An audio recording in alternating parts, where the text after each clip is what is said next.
Bonjour, aujourd'hui je voulais vous présenter notre stratégie d'exploration des causes de fièvre en Afrique, en revenant sur ce qu'on a fait et sur ce qu'on est en train de faire. Donc pendant longtemps, le paludisme a été le diagnostic par défaut des épisodes fébriles en Afrique.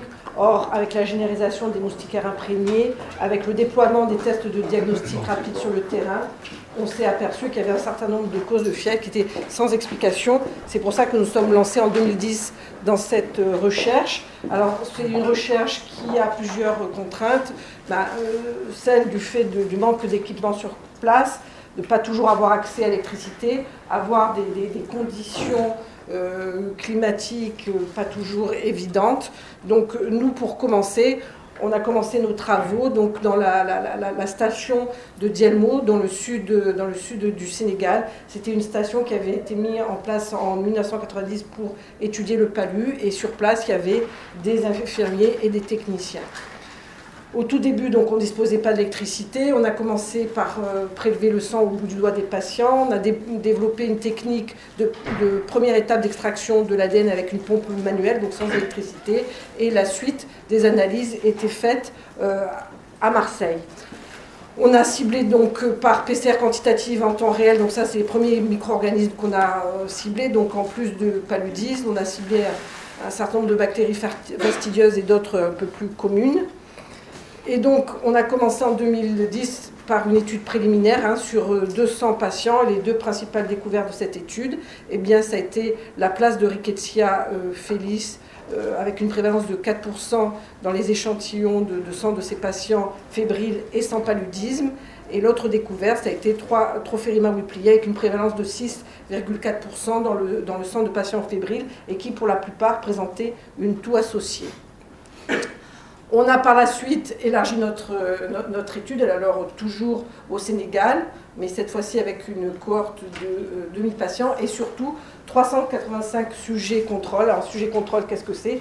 C'est un sujet qui est apyrétique, qui ne présente pas d'autres symptômes et qui est prélevé au niveau de la même zone géographique et au même moment que les sujets fébriles que l'on inclut dans notre étude, et ce pour pouvoir évaluer la part relative de chaque pathogène dans les causes de fièvre.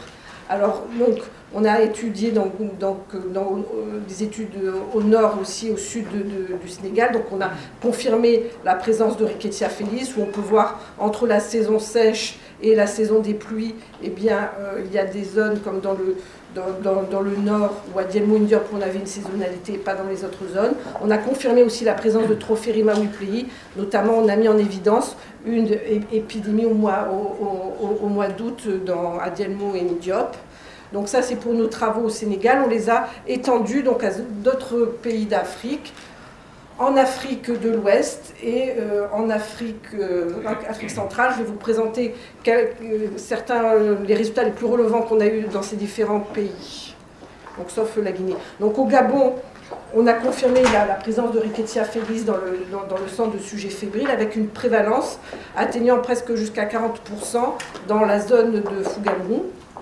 Dans ces premières études qu'on a réalisées au Gabon, on a mis en évidence, donc, pour la première fois dans notre cohorte de patients, la présence donc, de Plasmodium falciparum jusqu'à 12% des patients de notre groupe contrôle. On a détecté une nouvelle espèce de Manstonella. Et enfin, pour la première fois, on avait détecté des co-infections pouvant impliquer jusqu'à 4 pathogènes, et ce, chez des patients fébriles exclusivement. Donc, toutes ces données ont été publiées. Maintenant, voilà les nouveaux résultats que nous sommes en train de valoriser. Alors, d'abord au Gabon, où, par rapport aux autres zones d'études, on a rajouté Makokou, qui est au nord-est du pays, et qui est une zone où il y a principalement, zone rurale, principalement de la forêt.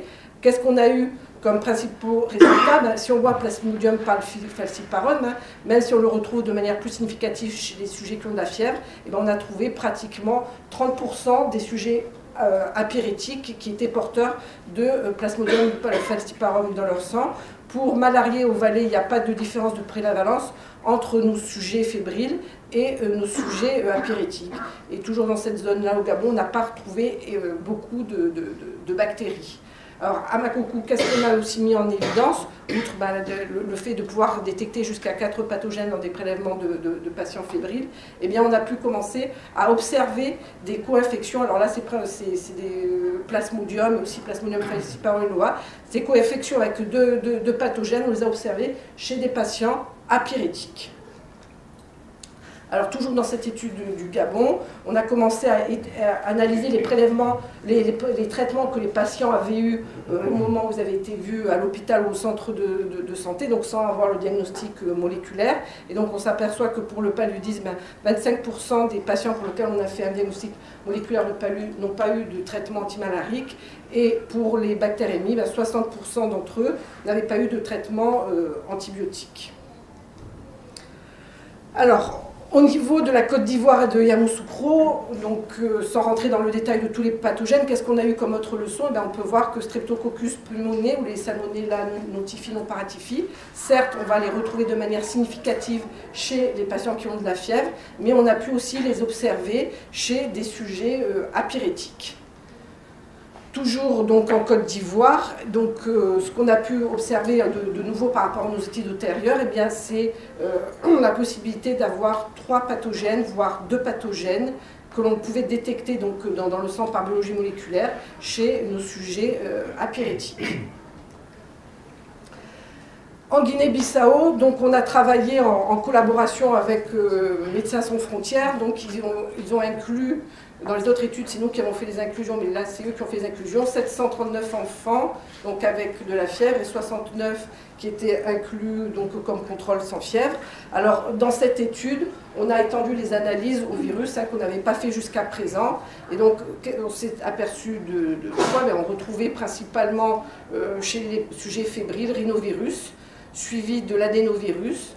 En ce qui concerne les bactéries, on avait Coxiella burnetii qui était la plus prévalente, et on a pu aussi mettre en évidence Rickettsia filis. À noter, les patients fébriles qui avaient été inclus dans cette étude devaient avoir un TDR palu négatif, et on peut voir que chez 24 patients pour lesquels le TDR était négatif, on a confirmé, on a détecté la présence de Plasmodium falciparum dans le sang.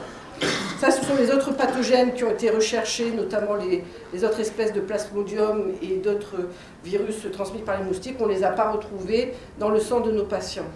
En ce qui concerne les sujets contrôle, en pratique, il y a chez un seul contrôle, il y a Plasmodium falciparum qui a été retrouvé. Donc en combinant la recherche de bactéries, parasites et virus, on arrivait à détecter une cause probable de fièvre chez environ 68% des enfants. Alors, pour revenir à Dialmo et Ndiop, et donc ça c'est des analyses qui ont été faites sur les prélèvements réalisés en 2016. Donc pour la première fois, on avait screené Haemophilus influenzae dans le sang. On peut voir qu'on l'a retrouvé chez 31,2% des prélèvements sanguins de nos sujets fébriles. Et le plus souvent, Haemophilus influenzae était en association avec Streptococcus pneumoniae. Alors pour la première fois aussi, on a fait le screening des virus dans les prélèvements respiratoires. Donc on a retrouvé une prévalence, comme en Guinée-Bissau, de rhinovirus chez 20% de nos sujets fébriles. Mais là, comme on peut le voir, on a exactement la même prévalence chez nos sujets contrôle qui étaient apyrétiques et asymptomatiques au moment de leur prélèvement. On a pu détecter de manière significative chez les sujets fébriles la grippe A et aussi les adénovirus, mais on peut voir aussi qu'on avait pratiquement 5% de nos sujets apyrétiques qui étaient porteurs de grippe A au niveau de leur prélèvement nasal. Donc toutes ces études, c'est ce qui nous a permis de faire le réservoir des différents pathogènes qu'on peut retrouver dans les différents pays d'Afrique sur lesquels on a travaillé.